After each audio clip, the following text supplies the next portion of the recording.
The rain had been falling over Brooklyn for 3 hours straight, the kind of October rain that soaked through jackets and chilled you to the bone. Emma Collins watched the droplets race down the diner's front window, her reflection ghostly in the glass.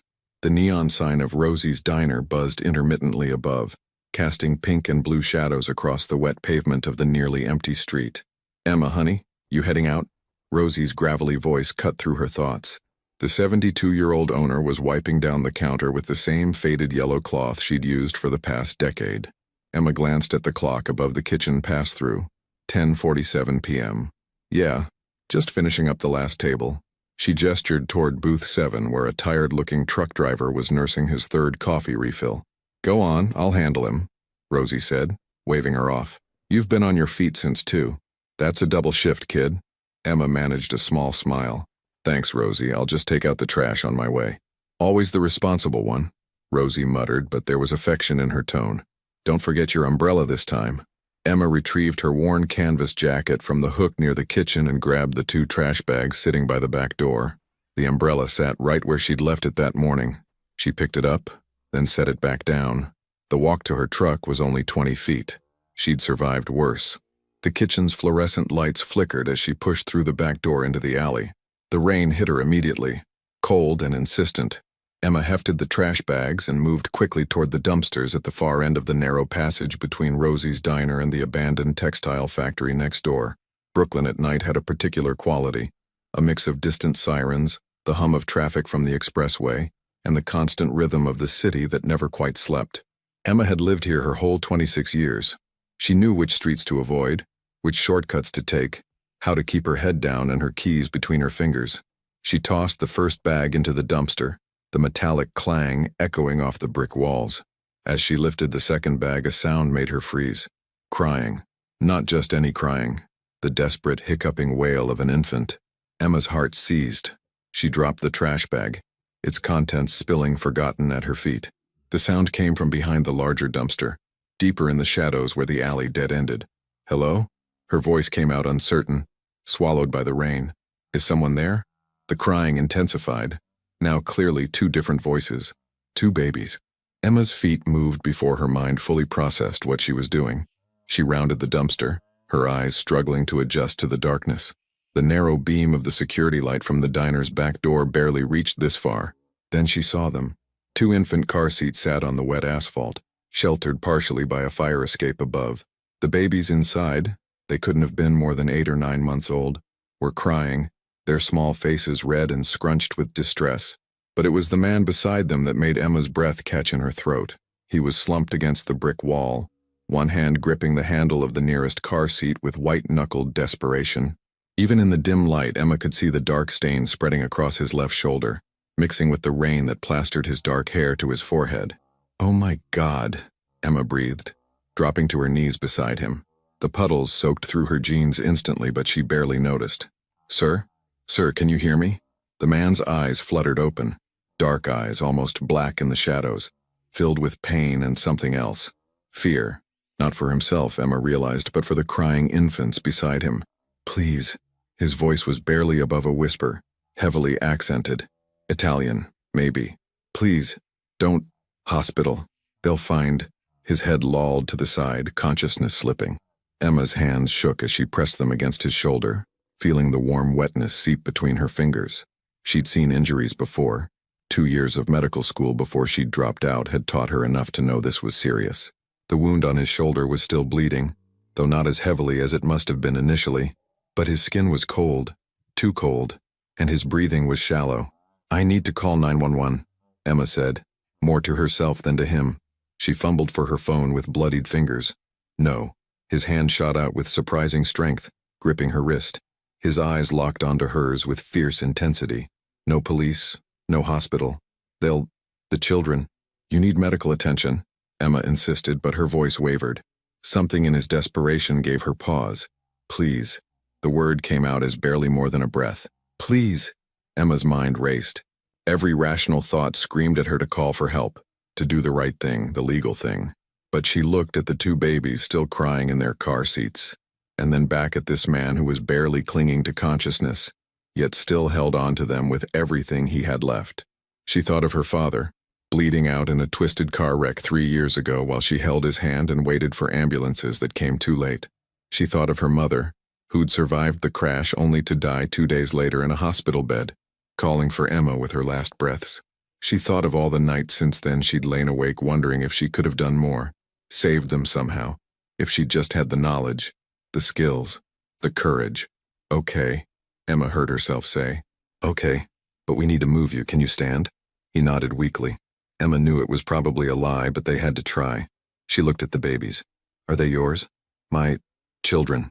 Pride flickered in his eyes even through the pain. Lucia. Marco. Okay. Lucia and Marco are coming too.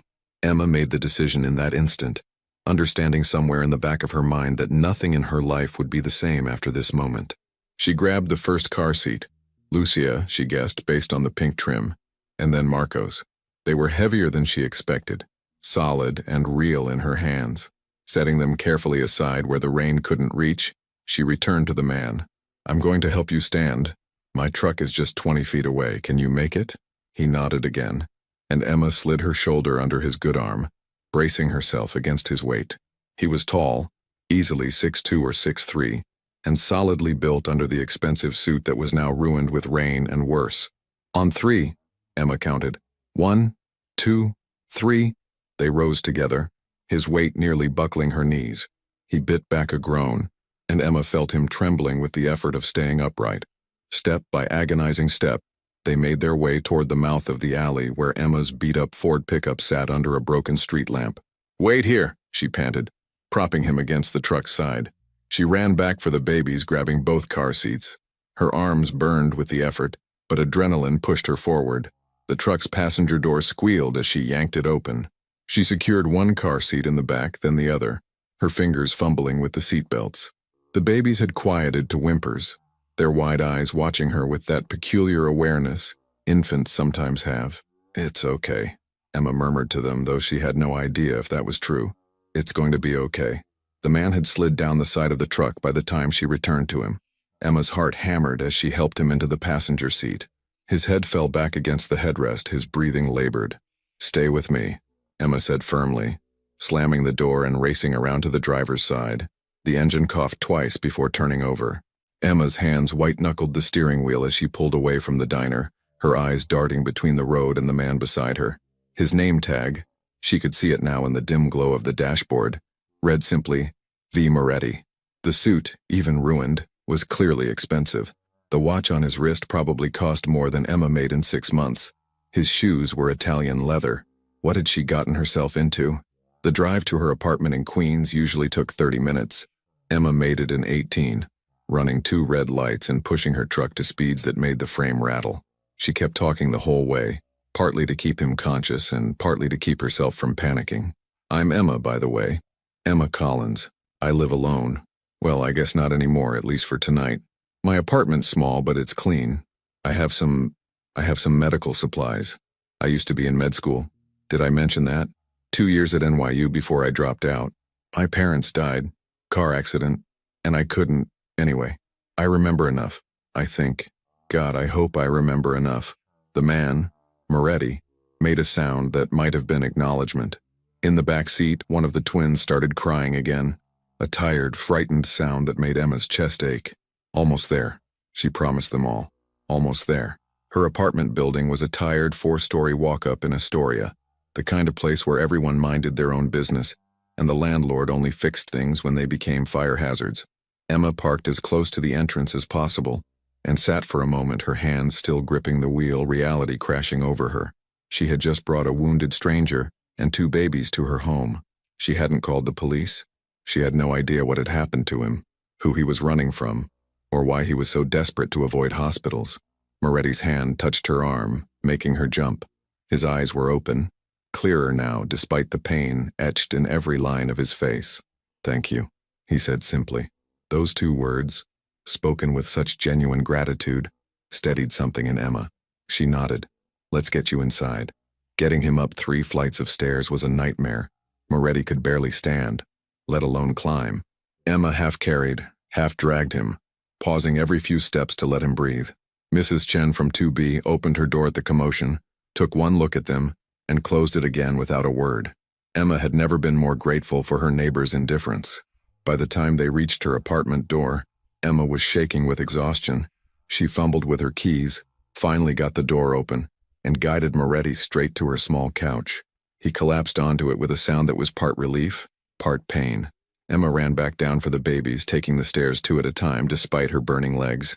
The twins were miraculously quiet now, their eyes drooping with exhaustion. Emma grabbed both car seats and made the climb again, her heart pounding so hard she thought it might burst. Inside her apartment, she set the babies down carefully and locked the door, sliding the deadbolt and chain into place. For a moment she just stood there, breathing hard, looking at the scene before her. Her small living room, with its second-hand furniture and collection of paperback books, now contained a severely injured man bleeding on her couch and two infant twins in car seats on her floor. The absurdity of it hit her all at once, and she had to suppress a hysterical laugh. "Okay," Emma said out loud, forcing herself into action. "Okay. Medical supplies first." She kept a first aid kit under the bathroom sink, a well-stocked one, a remnant from her medical school days that she'd never been able to throw away. Emma grabbed it, along with clean towels, rubbing alcohol, and every bandage she had. Back in the living room, Moretti had his eyes closed, his breathing shallow. Emma knelt beside the couch and carefully peeled back his jacket. The shirt underneath was soaked through. She grabbed scissors from the first aid kit and cut away the fabric, revealing the wound. The injury on his shoulder was deep, but mercifully, appeared to be a through and through.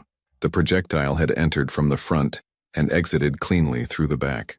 Emma had seen diagrams of such injuries in her trauma unit rotation.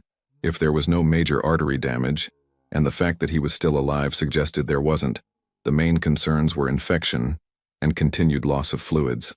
"This is going to hurt," Emma warned, though she wasn't sure he could hear her. She cleaned the wound as gently as possible, using the rubbing alcohol despite knowing it would burn. Moretti's entire body tensed, a low sound escaping through clenched teeth, but he didn't cry out. Emma worked quickly, packing the wound with gauze and wrapping it tightly with bandages. Her hands remembered more than her mind did. The motions came back to her, the way to apply pressure, how to secure a bandage, the signs to watch for. By the time she finished, her hands were steadier. Moretti's fever concerned her more. His skin burned to the touch, sweat beading on his forehead despite the cool apartment. Emma fetched a damp cloth and placed it on his forehead, then covered him with her spare blanket. Only then did she turn her attention to the babies. Lucia and Marco were both awake, watching her with solemn dark eyes that reminded her painfully of their fathers.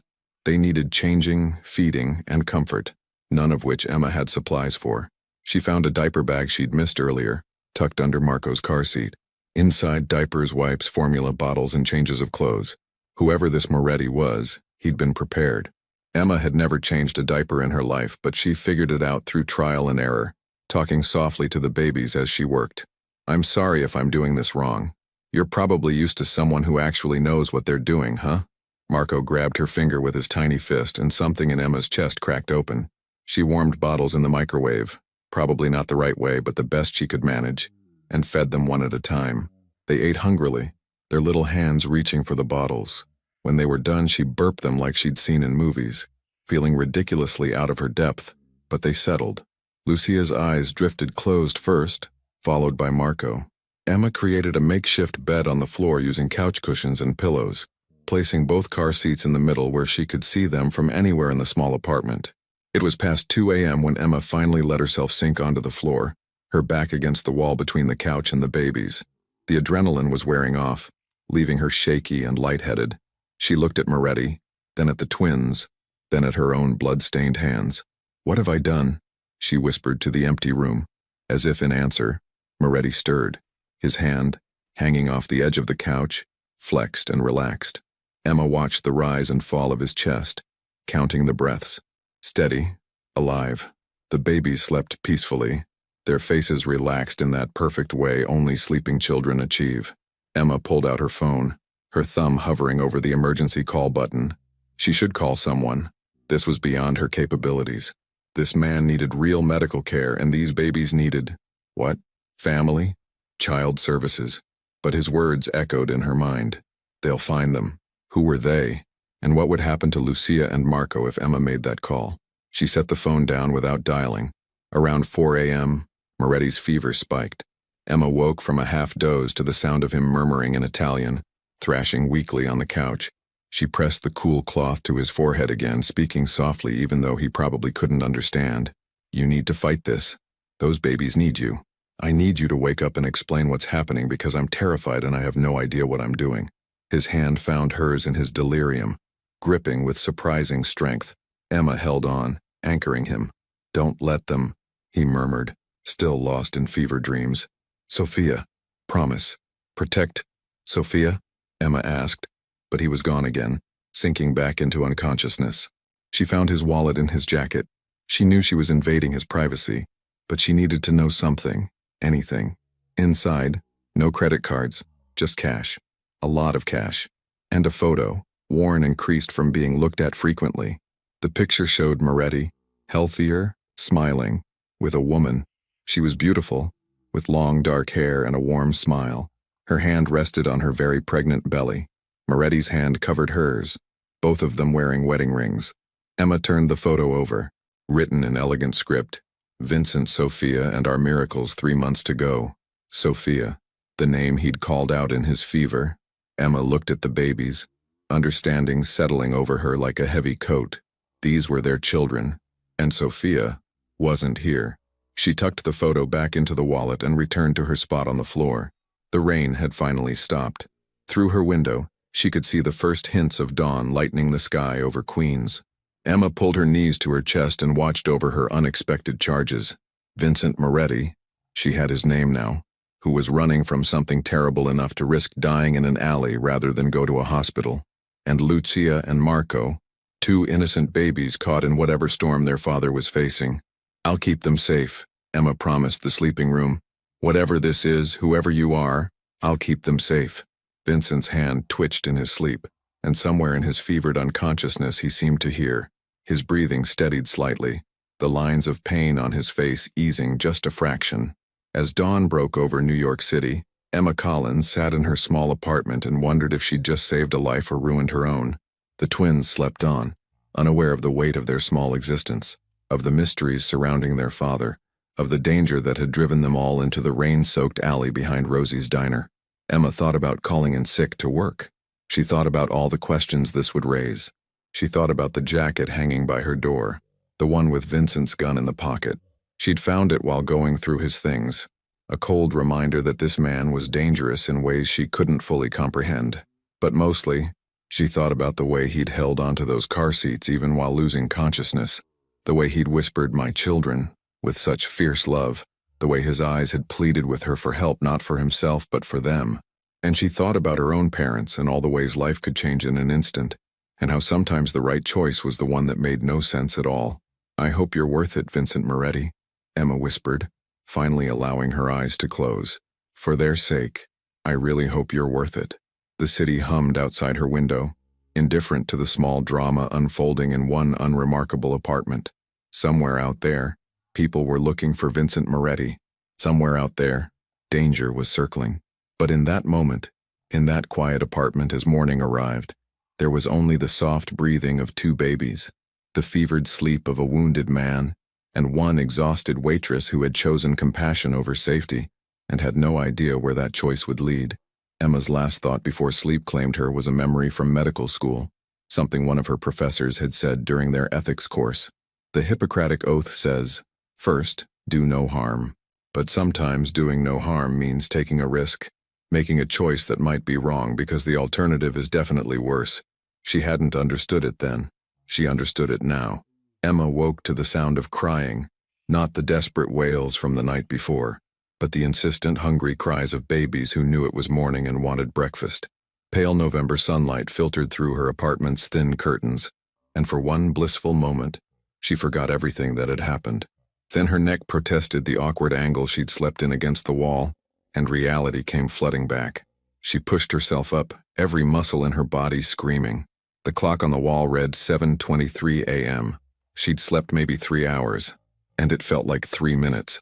Marco was the louder of the two, his face scrunched and red. Lucia whimpered beside him, building up to a full cry. Emma stumbled over to them, her body moving on autopilot. Okay, I hear you," she murmured, lifting Marco first. He was warm and solid in her arms, his crying tapering off slightly at the contact. "I know, buddy. I know you're hungry." She glanced toward the couch.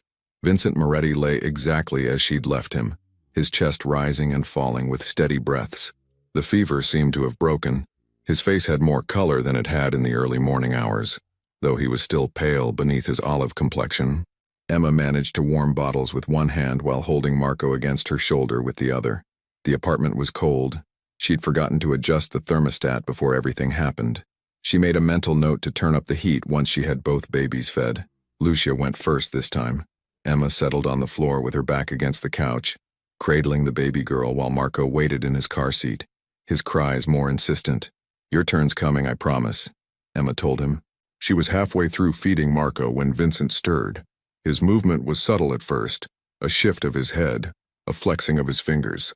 Then his eyes opened, unfocused and confused. Emma watched him blink several times, his gaze traveling across the unfamiliar ceiling, the strange walls before finally landing on her.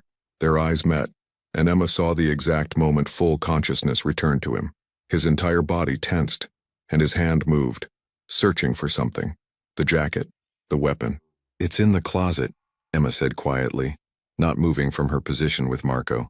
"The jacket, I checked it was safe, then put it away." Vincent's jaw tightened. He tried to push himself up, and immediately his face went white with pain. A sharp intake of breath, and he fell back against the cushions. "Don't," Emma said firmly. "You lost a lot of fluid. Your shoulder needs time to heal, and you'll tear the stitches if you're not careful." "Stitches." His voice was hoarse, rough from hours of fever and unconsciousness. "I couldn't leave it open. The wound needed to be closed." Emma kept her tone matter of fact, even as her heart hammered. "I did the best I could with what I had." Vincent's dark eyes studied her for a long moment. Then his gaze shifted to the baby in her arms, and something in his expression cracked. "Marco," he breathed. "He's fine. They're both fine." Emma glanced at Lucia, who had dozed off in her car seat after eating. They slept through most of the night once they were fed and changed. I think they were just scared and hungry. She watched Vincent's eyes move between his children, cataloging every detail. Checking, Emma realized that they were truly unharmed. His hand trembled slightly as he reached toward Marco, though the distance was too great. "Do you want to hold him?" Emma asked. "When he's done eating?" Vincent nodded, not trusting himself to speak. Emma could see the emotion he was fighting to contain. Relief, fear, love, all warring across his features. Marco finished his bottle, and Emma carefully shifted position to bring him closer to his father. She helped Vincent adjust so he could cradle the baby against his good shoulder, supporting his injured arm with a pillow. The transformation was immediate. Marco settled against his father's chest, his small hand clutching Vincent's shirt. Vincent's eyes closed, and Emma saw his lips move in what looked like a prayer, or maybe just thanks. "How long?" Vincent asked after a moment. "Since I found you?" "About 9 hours." Emma stood, needing to move, to do something with her hands. "You had a high fever around 4 a.m. I was worried, but it broke just before dawn. You stayed awake." "Someone had to." Emma moved to the kitchen area, really just a corner of the living room with a counter and mini fridge. She started making coffee, more for something to do than because she wanted it. "Your wallet said Vincent. Vincent Moretti?" "Yes." His voice was cautious now. "I'm Emma Collins, but I guess you heard that last night. I wasn't sure if you'd remember." "I remember." Vincent's gaze followed her movements. "You work at the diner?" "Rosie's." "Yeah, I've been there 3 years." Emma poured water into the ancient coffee maker. "I'm guessing you weren't there for the pie." "I was running." The words came out flat, factual. "They found me 6 blocks away. I made it to the alley before." He didn't finish. He didn't need to. Emma turned to face him, leaning against the counter. "Who found you?" "People I'd rather not discuss." "I think I deserve more than that, Mr. Moretti. I could be arrested for what I did last night. Failing to report an injury like yours, not calling the authorities, that's a crime. Then why didn't you call them?" His eyes were sharp, despite the pain he must be feeling. Emma didn't have a good answer. "You asked me not to. And the babies. I couldn't risk them being taken into the system." "The system?" "Child services. Foster care." Emma wrapped her arms around herself. "My parents died 3 years ago. I saw what happens to kids in the system. I just couldn't." Understanding flickered across Vincent's face. "I'm sorry. About your parents." "Don't." Emma shook her head. Don't be nice to me. Don't make me feel good about this decision because I'm terrified I made the wrong one. The coffee maker gurgled, filling the apartment with its familiar scent. Emma poured 2 cups, adding sugar to both. She had no idea how Vincent took his coffee, but the sugar would help with the fluid loss. She brought him a cup, helping him shift so he could hold it with his good hand. Marco had fallen asleep against his chest, tiny snores barely audible. "Thank you," Vincent said, and Emma couldn't tell if he meant for the coffee or for everything. She settled into the armchair across from the couch, cradling her own mug. "The photo in your wallet. Sophia?" Vincent's entire body went rigid. "You went through my things. I needed to know who you were. If you had family, I should call emergency contacts, anything." Emma met his glare steadily. "She's beautiful." Was beautiful? The past tense hung in the air between them. Vincent's jaw worked for a moment before he answered. "Sophia died 8 months ago. Complications during the birth. I'm sorry." And Emma was, genuinely. She'd seen that photo, the love in it, the anticipation. She never got to see them grow. She held them once, for 20 minutes. Vincent's voice had gone hollow. The doctor said she was stable, that the complications were under control. Then her heart just stopped. Emma didn't push. She'd learned in her brief medical training that grief needed space, not prodding. They sat in silence for several minutes, drinking coffee, each lost in their own thoughts. Lucia woke up, making small sounds that weren't quite crying. Emma retrieved her from the car seat and settled her in her lap, supporting the baby's head the way she'd figured out through trial and error. "You're good with them," Vincent observed. "I'm faking it," Emma admitted.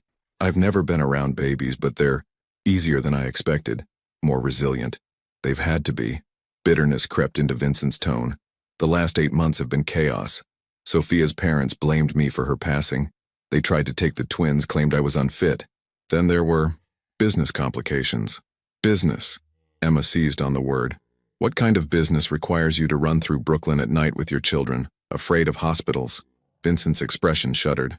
"The kind that's better not discussed." "No." Emma's voice hardened. "You don't get to do that. I saved your life. I'm harboring you in my home. I'm caring for your children. You owe me the truth." "You want the truth?" Vincent shifted carefully, wincing at the movement. "The truth could put you in more danger than you're already in." "I think finding you in an alley with a shoulder injury already put me in danger, don't you?" They stared at each other, neither backing down. Marco stirred between them, making a small sound. The tension broke as Vincent automatically adjusted to soothe his son, his expression softening. "I'm in import and export," Vincent finally said. "That's not an answer. It's the safest answer I can give you." Emma wanted to push, but something in his eyes stopped her. Fear, not for himself, but for her. She recognized it because she'd seen it in her father's eyes when he'd made her promise to leave the accident scene and get help, even though it meant leaving him alone. "Fine," Emma said, "but I need to know one thing. Are we safe here? Right now in this apartment?" Vincent hesitated, and that hesitation told Emma everything she needed to know. "How long do we have?" she asked. "I don't know. A day, maybe 2. They'll be looking for me, but they won't expect me to stay in the city. Most people would run." "Why didn't you?" "Because running with injuries and 2 infants is impossible. And because," he looked down at Marco, "because I'm tired of running." Emma understood that kind of tired. She'd felt it after her parents passed, after she'd dropped out of medical school, after she'd realized her entire life plan had dissolved in one terrible night. "What's your plan then?" Emma asked. "Heal enough to move, contact people I trust, make arrangements." Vincent's voice was clinical, detached. "You've done more than enough. Once I can walk without assistance, I'll leave. You can forget any of this happened.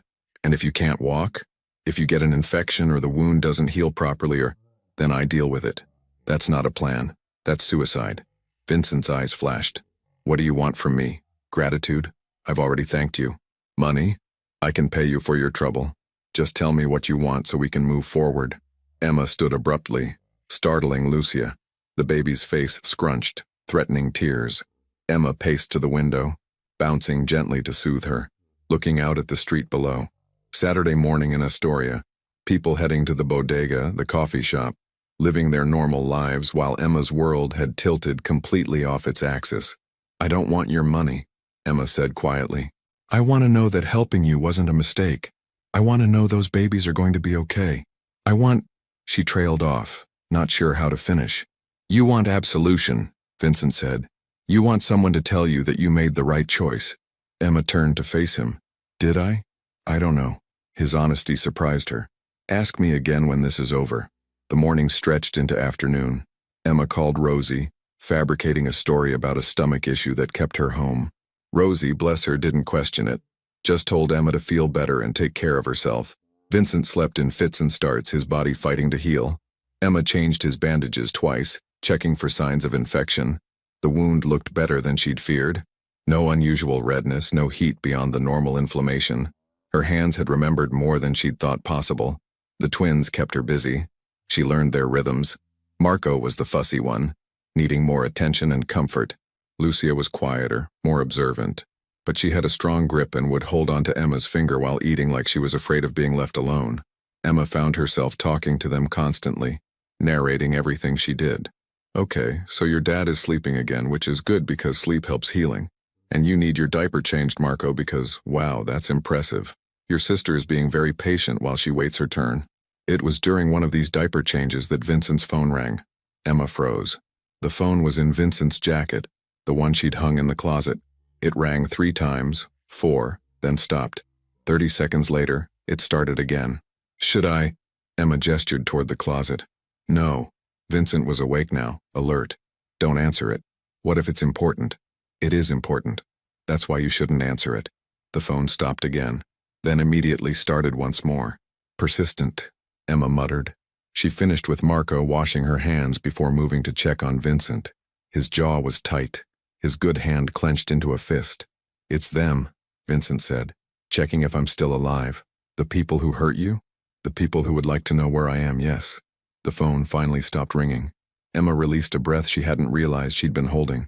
How long before they figure out you're here? She asked. They won't. No one saw me leave with you. No one knows this connection. Emma wanted to believe him. She really did. The day passed in estranged domesticity. Emma made soup, canned, because her cooking skills were limited, and helped Vincent eat small amounts. She learned how to tell when the twins needed to sleep, needed to eat, needed just to be held. She changed the TV to a news channel, watching for any reports of incidents in Brooklyn, but found nothing. Vincent watched her with those dark, assessing eyes. She caught him several times, and each time he didn't look away. What? Emma finally asked, exasperated as she folded the baby's tiny clothes from the diaper bag. You're good at this. The caretaking. I told you I'm faking it. No, you're not. Vincent shifted on the couch, trying to find a comfortable position. You have instincts. You notice when they need something before they even cry. That's not something you can fake. Emma shrugged, uncomfortable with the observation. Maybe I just pay attention. Most people don't. She didn't know what to say to that, so she said nothing. But something in her chest warmed at the compliment. As evening approached, Emma realized she needed to make a decision about sleeping arrangements. Vincent obviously couldn't move from the couch. The babies needed somewhere safe to sleep, which left her with the floor again, or her bedroom, which felt wrong somehow, leaving them all out here alone. She was mentally rearranging the furniture when Vincent spoke. Tell me about medical school. Emma looked up, surprised. What? You said you were in medical school, NYU. What made you want to be a doctor? It felt like a lifetime ago. Emma settled into the armchair, Lucia dozing against her shoulder. My mom. She was a nurse, pediatric ICU at Mount Sinai. I grew up hearing her stories, seeing how much she loved helping kids. It seemed like the most important thing you could do with your life. What year were you? Second. I'd just started my clinical rotations. Emma's throat tightened at the memory. I was in the ER when they brought my parents in. I watched the doctors work on them, saw everything they tried, and I couldn't go back after that. Every patient became my parents, every trauma, every code blue. It was like living that night over and over. So you became a waitress. There was no judgment in his tone, just curiosity. Emma appreciated that. I became a survivor, she corrected. The medical school debt is still there. The student loans don't care that I dropped out. So I work at Rosie's and I take online classes at the community college when I can afford them. And I tell myself that someday I'll figure out what's next. What do you want next to be? No one had asked her that in 3 years. Emma had to think about it. I don't know anymore, she admitted. I used to have this whole plan, finish med school, residency in pediatrics like my mom, maybe join Doctors Without Borders for a few years, help people who really needed it. But now, Now I just try to get through each day. Vincent nodded slowly. I understand that just getting through. Do you? Emma challenged. Because you seem like someone who has plans. Plural. Long-term ones. I did have plans. His voice went distant. Sophia and I were going to leave New York after the twins were born. She wanted to move to the coast, somewhere quiet. Raise our children away from... He stopped himself. Away from your business? Away from everything. Emma wanted to ask more, but Lucia stirred, demanding attention. Emma stood, walking laps around the small apartment, bouncing gently. The baby settled, her small body relaxing into sleep. You'll make a good mother someday, Vincent said quietly. The words hit Emma harder than they should have. She'd never really thought about children, about her own family. It had always been someday, after medical school, after establishing a career. Now someday felt impossibly far away. Maybe, Emma said, if I ever figure my life out first. Life doesn't wait for you to figure it out. It just happens. Is that what Sophia was? Life just happening? Vincent's expression softened in a way Emma hadn't seen before. Sophia was the best thing that ever happened to me. We met at a charity function. She was volunteering with a literacy program, teaching immigrants to read English. I went because it was expected, stayed because I couldn't stop listening to her talk about the importance of education, of giving people tools to build better lives. She sounds amazing.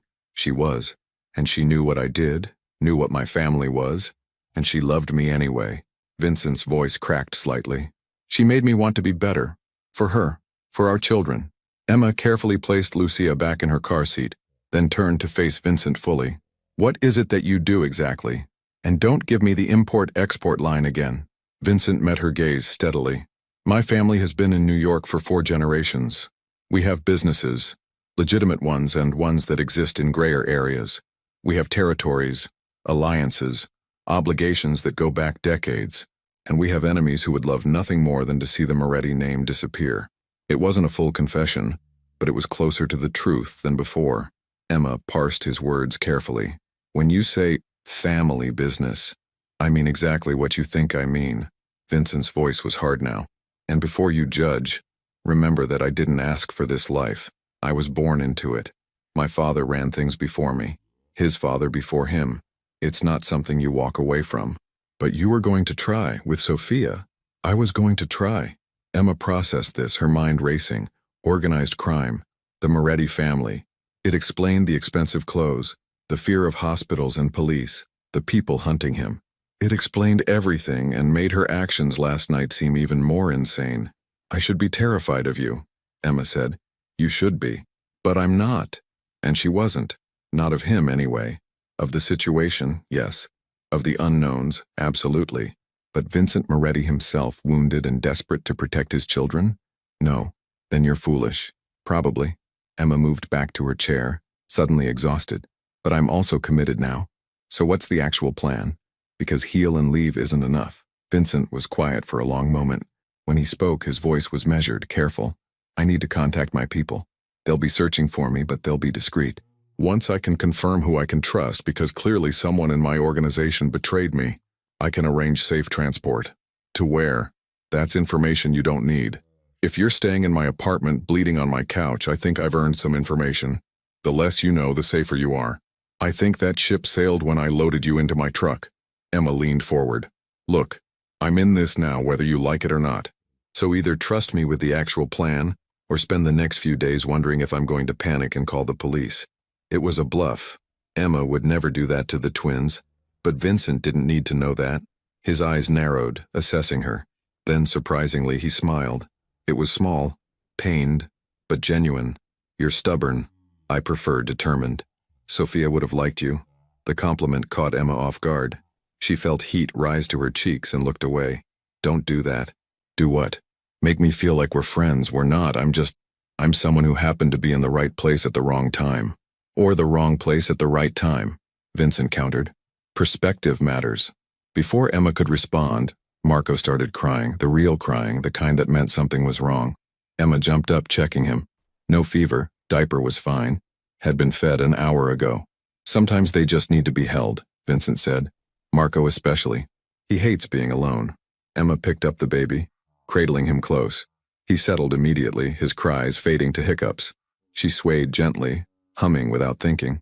some melody her mother used to sing. When she looked up, Vincent was watching her again with that unreadable expression. "What?" Emma asked. "Nothing.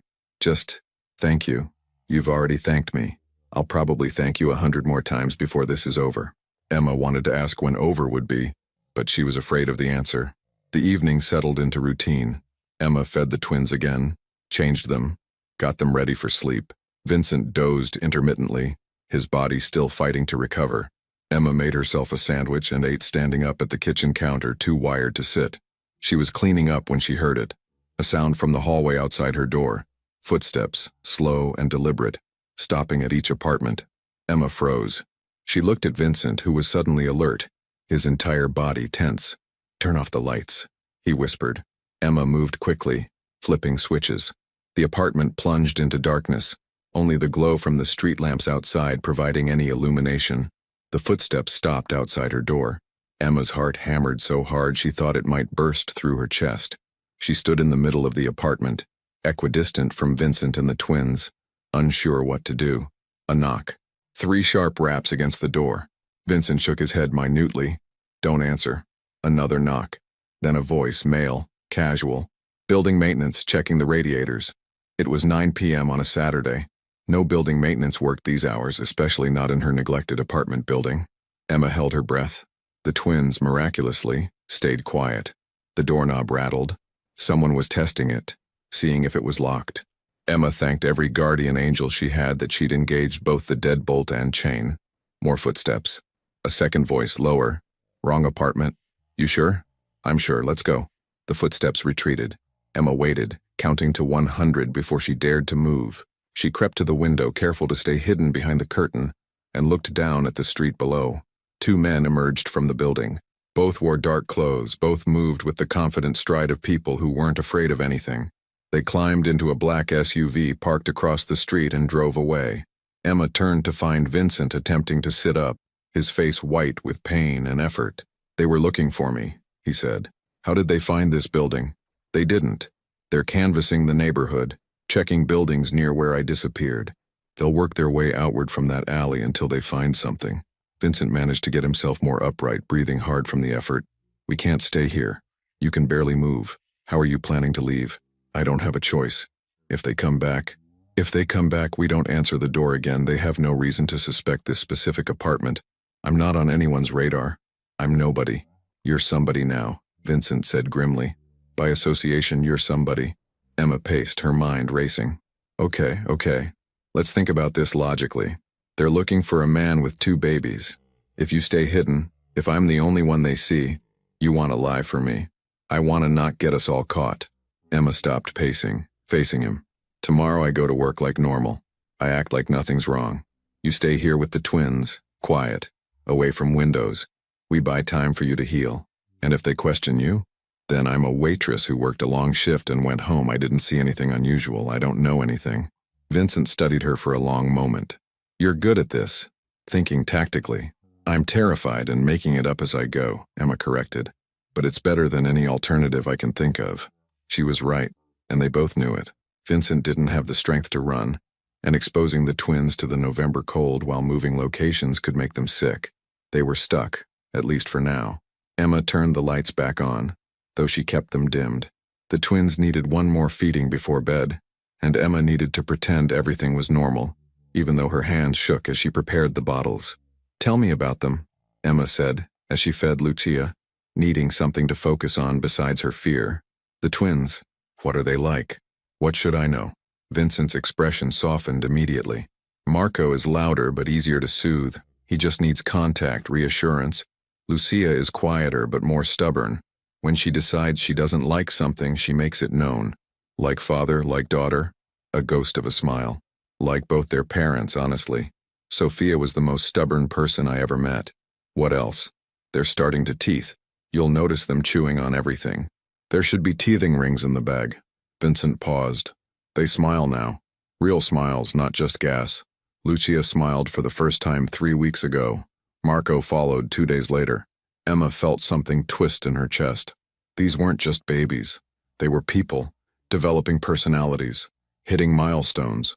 They had a father who knew them, loved them, paid attention to every detail. They're lucky to have you, Emma said quietly. They're lucky to have you right now, Vincent countered. I couldn't do this alone. Not like this. The admission cost him something, Emma could tell. This was a man not used to needing help, to being vulnerable. Well, you're not alone, Emma said. For better or worse, we're in this together now. Marco finished his bottle and promptly spit up on Emma's shirt. She laughed. Actual laughter. The absurdity of the situation finally breaking through her fear. Welcome to parenthood, Vincent said dryly. It's very glamorous. I can see that. Emma grabbed a towel, cleaning up the mess. Good thing I have low standards for glamour. They got the twins settled for the night. Both car seats positioned where Vincent could see them from the couch. Emma grabbed blankets and a pillow, making her floor nest more comfortable this time. Emma, Vincent said as she was settling down. What you did today, lying about being sick, staying home, you could lose your job. I've had worse jobs. I'll figure it out. I'll make sure you don't suffer financially from this. I told you I don't want your money. Then what do you want? Emma pulled the blanket up to her chin, thinking about that question. What did she want? I want those babies to be safe, she finally said. I want to know that helping you mattered. And I want, she trailed off. Want what? I want to feel like I made a choice that wasn't just about survival. For 3 years, that's all I've been doing. Surviving. Maybe this is the first thing I've done that was actually about living. Vincent was quiet for so long that Emma thought he'd fallen asleep. Then, Sophia used to say that living and surviving were different. That surviving was what you did when you had no choice, but living required courage. She was wise. She was everything. The grief in his voice was raw, unguarded. And now I'm all they have. 2 babies who'll grow up barely remembering their mother, raised by a father who loves them, Emma finished. That's not nothing, Vincent, that's everything. In the darkness, she heard him release a shaky breath. Get some rest. Tomorrow will be complicated. Emma closed her eyes, but sleep didn't come easily. Her mind replayed the men at her door, the rattling doorknob, the casual threat in their voices. She thought about going to work tomorrow, pretending everything was normal while Vincent and the twins hid in her apartment. She thought about the choice she'd made in that alley, and all the choices that had followed. And she wondered, not for the first time and certainly not for the last, if she'd just saved a life or signed her own death warrant. But in that moment, listening to the soft breathing of 2 sleeping babies and the steady inhale-exhale of their father, Emma decided it didn't matter. She'd made her choice. Now she just had to live with it. Outside, the city hummed with its usual chaos, sirens in the distance, voices from neighboring apartments, the eternal soundtrack of New York. Somewhere out there, people were looking for Vincent Moretti, but in apartment 3C in a small building in Astoria, 3 people slept under the protection of one stubborn waitress who'd decided that sometimes the right thing and the safe thing weren't the same, and sometimes you had to choose which one mattered more. The alarm on Emma's phone buzzed at 5:30 a.m., shattering what little sleep she'd managed. She silenced it quickly, not wanting to wake Vincent or the twins, but when she opened her eyes, Vincent was already awake, watching her from the couch. You didn't sleep, Emma said, her voice rough with exhaustion. Someone needed to stay alert. His eyes were shadowed, exhausted, but vigilant, in case they came back. Emma sat up, her back protesting another night on the floor. You need rest to heal. I'll rest when we're safe. It was pointless to argue. Emma pushed herself up and moved quietly to the bathroom, staring at her reflection in the mirror. Dark circles under her eyes, hair a mess, worry etched into every line of her face. She looked like someone harboring a fugitive, which she realized with a jolt is exactly what she was. The shower was quick and cold. The building's hot water never lasted past 5 a.m. Emma dressed in her work uniform, the familiar black pants and white shirt that had become like a second skin over the past 3 years. Normal. She needed to look normal.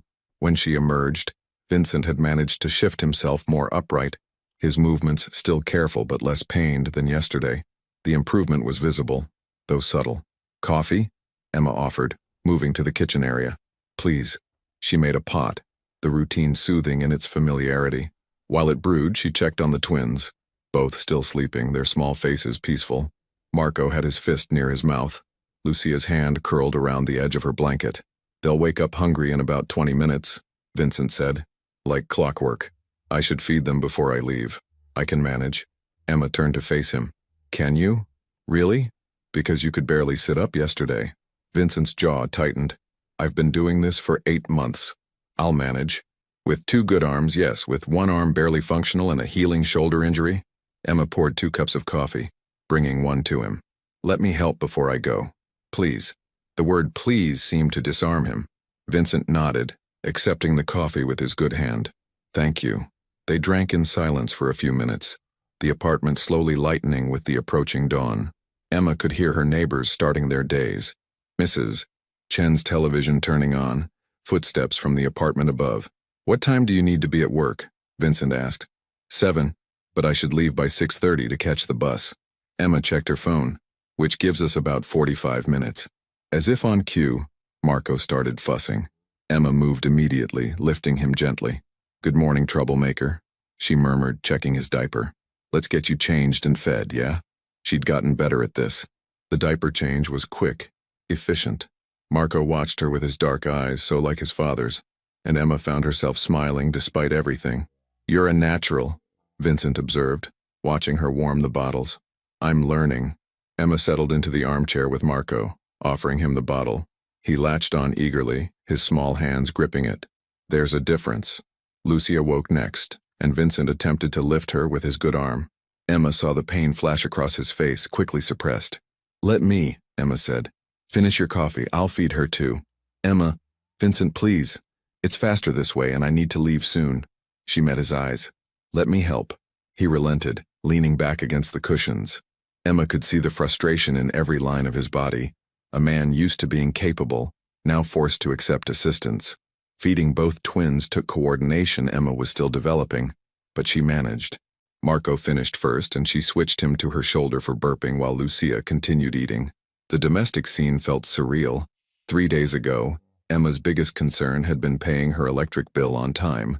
There are 4 bottles already prepared in the bag, Emma said as she burped Marco. You just need to warm them.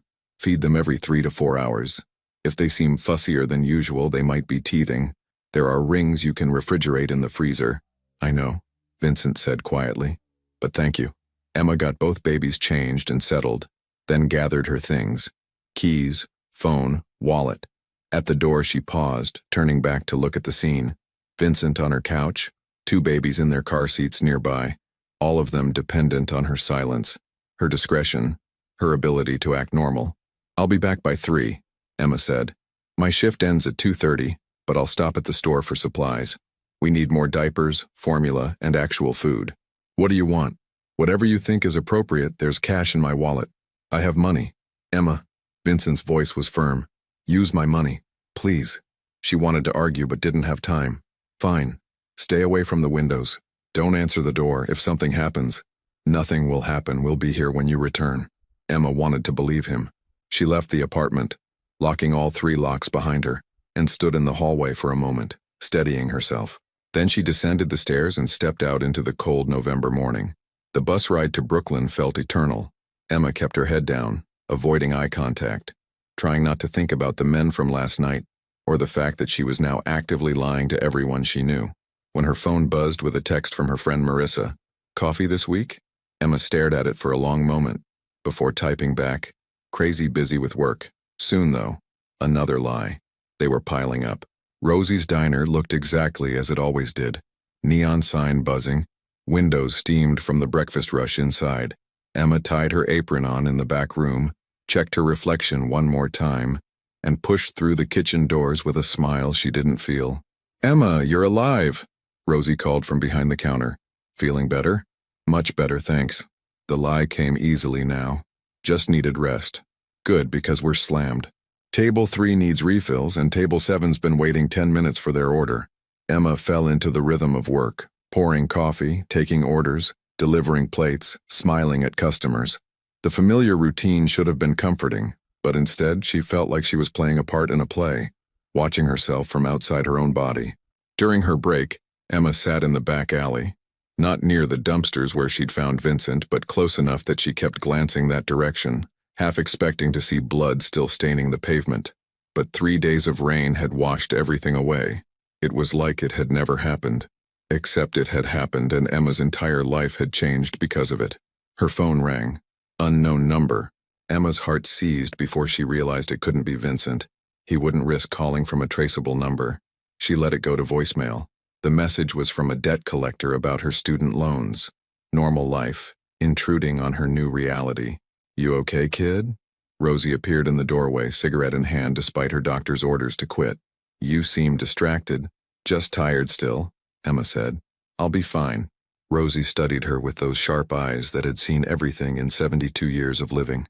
"You know, in my experience, when someone says they're fine, they usually aren't." "Rosie, I'm not prying. Just saying, if you need to talk, or if you need time off or whatever, I'm here." She took a drag of her cigarette. "You're a good kid, Emma. You've had a rough few years. Don't let whatever's bothering you eat you alive." Emma felt her throat tighten. "Thanks, Rosie. Now get back in there. Table 5 wants more pie." The afternoon crawled by. Emma kept checking her phone, paranoid that she'd miss an emergency call from Vincent, though she had no idea how he'd even contact her. Every time the diner door opened, she looked up, half expecting to see men in dark suits asking questions. But nothing happened. It was just a normal Sunday afternoon shift at Rosie's diner. At 2:30, Emma clocked out. She stopped at the bodega 3 blocks from her apartment, buying diapers, formula, bread, eggs, cheese, chicken, vegetables, enough to feed them all for several days. The cashier made small talk about the weather, and Emma responded on autopilot. The walk to her apartment building felt different now. Emma found herself checking over her shoulder, noticing cars parked on the street, memorizing faces. The black SUV from last night wasn't there, but that didn't mean much. She climbed the 3 flights of stairs with grocery bags cutting into her hands, fumbled with her keys at the door. 3 locks. Click, click, click. "It's me," Emma called out as she entered, not wanting to startle Vincent. The apartment was dark, curtains drawn. Vincent was on the couch where she'd left him, but he was sitting fully upright now, his color better. The twins were awake, playing with soft toys on a blanket Emma had spread on the floor. "How did it go?" Vincent asked immediately. "Fine. Normal. No one suspected anything." Emma set the groceries on the counter. "How were they?" "Perfect. Marco had a minor crisis around noon, but we worked through it." Emma noticed the past tense. "We." Vincent was talking to his children like they were partners in this. Despite everything, it made her smile. "I got supplies," Emma said, starting to unpack. "And actual food. I figured we should probably eat something other than canned soup." "You didn't have to do that." "Yes, I did. You can't heal on coffee and worry." Emma pulled out the chicken. "How's your shoulder?" "Better. The pain is more manageable today. Let me check the bandages." Vincent hesitated, then nodded. Emma moved to the couch, carefully helping him remove his shirt. Her hands were steadier now than they'd been that first night, more confident. The wound looked good, no signs of infection, the edges starting to close properly. "You're healing well," Emma said, applying fresh bandages. "Another few days and you should be able to move more freely. And then I can leave. Get out of your life." Emma's hands paused. "Is that what you want?" "It's what's safest for you." She finished securing the bandage and sat back. "Maybe I should get to decide what's safe for me." Their eyes met, and something passed between them. Understanding, maybe. Or recognition. Emma wasn't sure. Before either could speak, Lucia started fussing. Emma moved to pick her up, checking her diaper. "Someone needs changing," she announced. "Marco, you're next." The routine of caring for the twins provided a welcome distraction from the tension in the room. Emma changed them both, talking to them softly, making silly faces that earned her what might have been smiles, or gas, but she chose to believe they were smiles. "You're good with them," Vincent said again, watching her. "You keep saying that, because it keeps being true." He paused. "Sophia would have liked you." Emma looked up sharply. "You said that before, why?" "Because you're kind without being naive, strong without being hard. You see people, really see them, and you help anyway." Vincent's voice was soft. "Sophia was like that. She saw me, all of me, the good and the terrible, and she loved me anyway." "The terrible?" Emma asked carefully. Vincent was quiet for a long moment. When he spoke, his voice was heavy with something Emma couldn't quite name. "My family has done things, Emma. Things I'm not proud of. Things that were necessary for survival in our world, but that doesn't make them right. Have you done those things?" "Yes." No hesitation, no excuses. "I've made choices that kept my family safe, kept our position secure. I've hurt people who threatened us. I've built an empire on foundations that would crumble under moral scrutiny." Emma should have been horrified. Part of her was. But another part, the part that had watched this man cling to his children while bleeding out, the part that had seen how gently he held them, how fiercely he protected them, that part understood that people were more complicated than their worst choices. "Why are you telling me this?" Emma asked. "Because you deserve to know who you're protecting, what you're risking yourself for." Vincent held her gaze. "I'm not a good man, Emma. I've never pretended to be. But I'm trying to be a good father, and right now that's all I have left." Emma settled Lucia in her car seat, then turned to face Vincent fully. 3 days ago, I would have called the police immediately. I would have done the right thing and let the system handle it. But I've learned something over the past few years. What's that? That the system doesn't always protect people. That sometimes the right thing is actually the easy thing and the hard thing is what takes real courage. Emma moved closer. "You're not just some criminal to me, Vincent. You're a father who almost bled out trying to protect his children. You're a man who lost the woman he loved and is still fighting to give those babies a good life. That's what I see." Vincent's expression was unreadable. "You have more faith in me than I deserve. Maybe. Or maybe I just see what Sophia saw." The words hung in the air between them. Vincent looked away first, his jaw tight with emotion he wouldn't, or couldn't, express. Emma broke the moment by moving back to the kitchen. "I'm making dinner. Real dinner, with vegetables and everything. You need protein to heal." "Emma, no arguments. You're eating proper food." She heard him exhale, something between a laugh and a sigh. "You're very bossy." "Someone has to be since you're clearly terrible at taking care of yourself." Emma cooked while Vincent watched. Chicken with roasted vegetables. Simple but nutritious. The domestic scene felt surreal. 3 days ago, she'd been alone in this apartment, eating cereal for dinner and binge-watching old TV shows. Now she was cooking for a mafia boss and his infant twins. Life was strange. They ate together, Emma in the armchair, Vincent still on the couch. The twins played on their blanket, content for the moment. Outside, the November sun set early, painting the apartment in shades of orange and gold. "This is good," Vincent said, and Emma could hear the surprise in his voice. "You expected otherwise?" "I expected canned soup. I have some skills beyond waitressing," Emma said dryly. "My mom taught me to cook. Nothing fancy, but edible." "Tell me about her. Your mother." It was the first time anyone had asked Emma to talk about her parents in years. Most people avoided the subject, uncomfortable with grief, but Vincent waited, genuinely interested. "She was strong," Emma said slowly.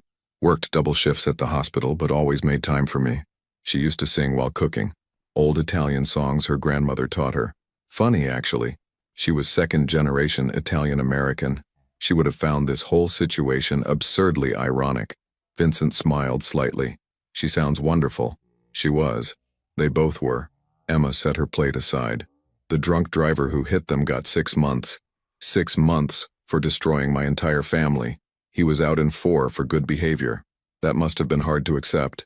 I haven't accepted it. I don't think I ever will." Emma looked at the twins. "But watching you with Lucia and Marco, I understand now why my parents fought so hard in that car. Why my dad made me leave to get help instead of staying with them. They were protecting me, right until the end. They sound like they were good parents. The best." Emma's voice cracked slightly. "I hope someday I can be half as good as they were." "You will be," Vincent said with surprising certainty. "You already are, in many ways." Emma didn't know what to say to that. She stood collecting their plates, needing to move. As she washed dishes, she felt Vincent's eyes on her back. "What?"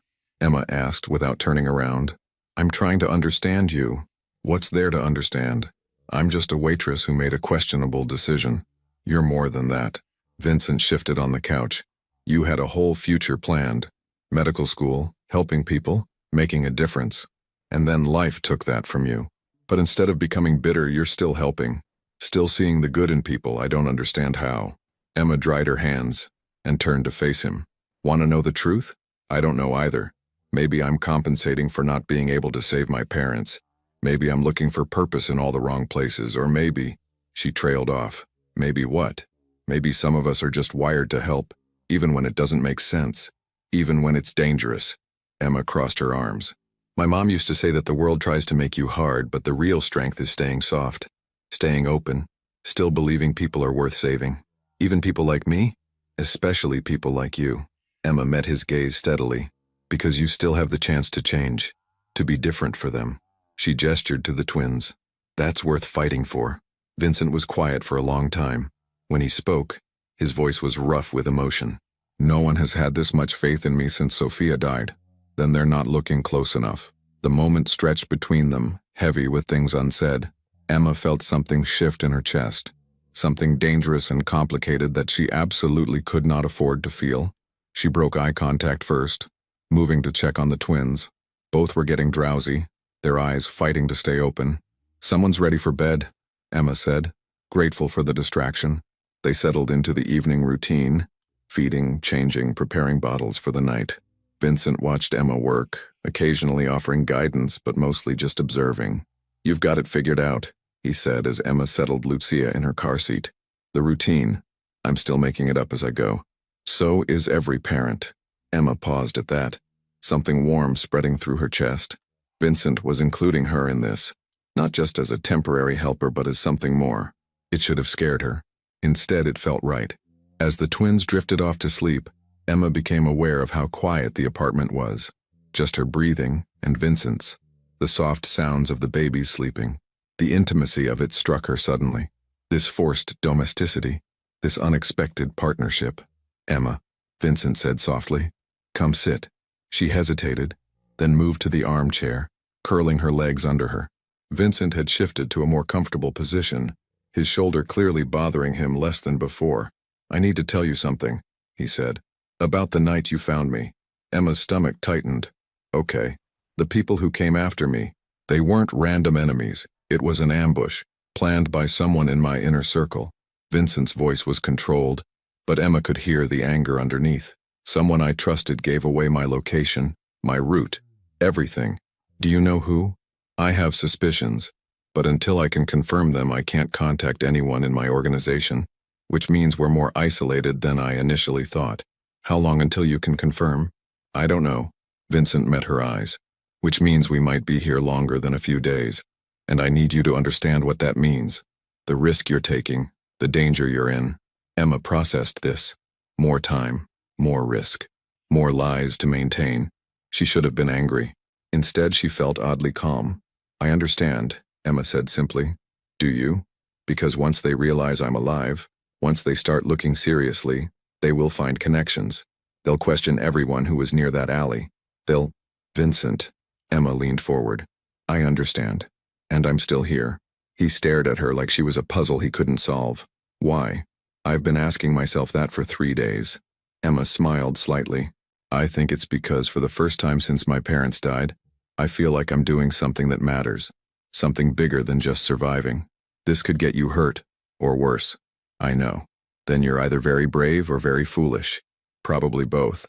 Emma stood, moving to the window. She peeked through the curtain at the street below. "That black SUV, is it back?" Vincent tensed immediately. "Where?" "2 buildings down. It's been sitting there for about 10 minutes. Vincent tried to stand and Emma immediately moved to stop him. "Don't, stay down. I'll watch." She positioned herself where she could see without being seen. The SUV's engine was running, exhaust visible in the cold air. No one got out, but she could see shadows moving inside. At least 2 people. "They're just sitting there," Emma reported quietly. "Not moving. They're watching the building." Vincent's voice was tight. "Seeing who comes and goes. Should we?" "No. We do nothing.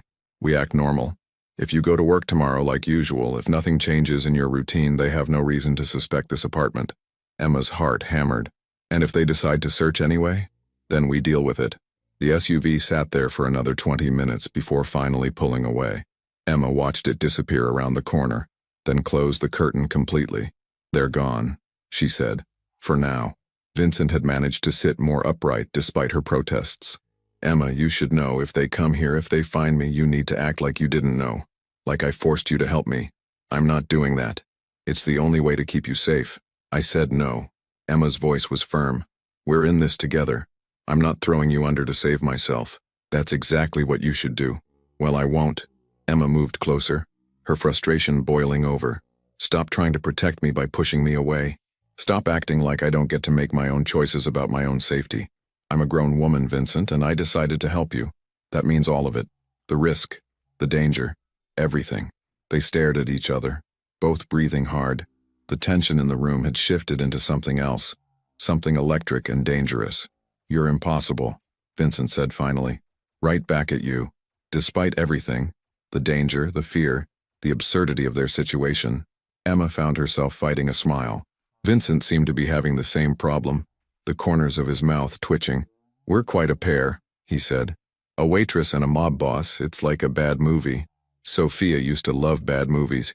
She'd make me watch them with her, insisting they were so bad they're good. Vincent's expression softened at the memory. I complained every time, but I'd have watched anything if it meant seeing her smile. You loved her very much. I did. I do. Vincent looked at his sleeping children. She gave me everything. Love, family, hope that I could be better than what I was born into. And then she was gone, and I was left trying to figure out how to be everything she was for these two. Emma sat on the arm of the couch, closer to Vincent than she'd been since that first night. You're doing better than you think. Those babies are loved and cared for. That's what matters. With your help. I couldn't have done this without you. You would have found a way. You're stubborn enough, says the woman who won't let me protect her by taking the blame if we're caught. They were close now. Close enough that Emma could see the flecks of gold in Vincent's dark eyes, the faint scar on his jaw, the weariness that went deeper than physical injury. And Vincent was looking at her with an intensity that made her breath catch. Emma, he said softly. Don't. Emma stood abruptly, moving away. Whatever you're about to say, don't. You don't know what I was going to say. I can guess. And it's a bad idea. Emma wrapped her arms around herself. You're vulnerable, injured, grateful for help. I'm lonely and looking for purpose. That's not... We can't what? Can't confuse this situation for something it's not. Emma forced herself to meet his eyes. In a few days or weeks, you'll be healed. You'll leave. Take your children somewhere safe. Return to your life. And I'll go back to mine. That's how this has to end. And if I don't want it to end that way, then you're not thinking clearly. But Emma's voice lacked conviction. Vincent held her gaze for a long moment, then nodded slowly. You're probably right. I know I'm right. But neither of them sounded convinced. The rest of the evening passed in careful politeness, both of them avoiding the elephant in the room. Emma prepared for bed. Vincent settled on the couch. The twins slept peacefully. Everything normal. Everything fine. Except nothing was fine, and they both knew it. As Emma lay on her makeshift floor bed staring at the ceiling, she couldn't stop thinking about the way Vincent had looked at her, the way she'd wanted to lean closer instead of pulling away. This was dangerous in ways that had nothing to do with men in SUVs or organized crime. This was the kind of danger that started in your chest and spread until it consumed everything, and Emma had absolutely no idea how to protect herself from it. From the couch, Vincent's voice came softly through the darkness. Emma? Yeah? Thank you. For everything. You already thanked me. I know. But I needed to say it again. Emma closed her eyes, fighting against the warmth spreading through her chest. Get some sleep, Vincent. You too. But neither of them slept much that night. They lay in the darkness of that small apartment. Two people who had found each other in impossible circumstances, trying to ignore the connection growing between them. Outside, the city continued its endless rhythm. Somewhere, people were looking for Vincent Moretti. But in apartment 3C, there was only the sound of breathing, the soft presence of sleeping babies, and two hearts beating in careful synchronization, whether they wanted to admit it or not. 2 weeks passed in careful routine. Vincent healed steadily, his shoulder regaining strength. Emma continued working at Rosie's, maintaining normalcy while her heart remained in apartment 3C with the man and babies who'd changed everything. Late one evening, Vincent's phone finally rang. Tony, his most trusted second-in-command. Boss, we found the traitor. It's handled. You're safe now. Vincent exhaled relief he'd been holding for weeks. Arrangements? Ready when you are. Safe house in Connecticut. Clean identities for transition. Emma overheard from the kitchen, her stomach dropping. This was it. The moment she'd known was coming. That night after the twins slept, Vincent found Emma staring out the window. I have to leave tomorrow, he said quietly. I know. Emma's voice was steady despite her breaking heart. Come with us. She turned, shocked. What? Come with us. Help me raise them. Be part of our lives. Vincent moved closer. These past weeks, I haven't felt this alive since Sophia. The twins need you. I need you. Vincent, I can't just... Why not? What's keeping you here? Dead-end job? Student debt? Or maybe... He touched her face gently. Maybe you're scared of wanting something real. Emma's eyes filled with tears. This is insane. I know. But the best things usually are. She looked at the sleeping twins, then back at Vincent. Her parents had taught her that love meant taking risks, that playing it safe wasn't really living. Okay, Emma whispered. Okay, yes. Vincent kissed her then. Soft, promising, full of hope for an unlikely future. Emma pushed the stroller through their Connecticut neighborhood, Lucia and Marco babbling happily. Vincent walked beside her, his arm around her waist, the past finally loosening its grip. She'd re-enrolled in medical school online. He'd stepped back from active leadership, consulting remotely while focusing on family. It wasn't perfect. Danger still lingered at the edges. But they were building something real, a family forged in impossible circumstances. No regrets? Vincent asked, watching her smile at his children. Emma thought of that rainy night in Brooklyn, the choice that changed everything. Not a single one. Some love stories began in darkness, but they could still find their way to light.